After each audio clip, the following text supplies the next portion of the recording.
वालेकुम अस्सलाम जी अदा क्या मसला है? डॉक्टर का दरवाजा है जी जी डॉक्टर का दरवाजा है ये डॉक्टर चीची खान नवा डॉक्टर जी जी नवा डॉक्टर है नवा डॉक्टर है जी जी जी नवा डॉक्टर है सही इन्हें बड़ा डिग्री है ये डिग्रियां तो बहु बला लिखा जी जी बड़े आजम अफ्रीका उडो डिग्री कर रहा है उडो जी हाँ चंगा डॉक्टर है बहुत बहुत चंगा डॉक्टर है बहुत तगड़ा डॉक्टर है अच्छा जी हाँ आओ आओ आओ हाँ बाबा क्या मसला है? डॉक्टर साहब सारी डिग्रियां मारो तो आजा लगा गया ए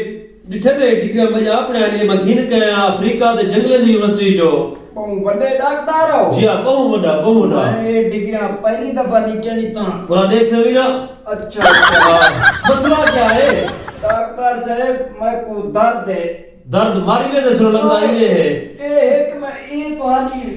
फीस 3000 रुपया है ए दे दे ए पुरले ए करोड़ रुपए दे पुरले अफ्रीका जो खिन के 3000 ही नहीं चाहिए फीस मेरी बछड़ा फीस 3000 है पक्का 3000 है कोई रियायत में है तो होसी कोई ना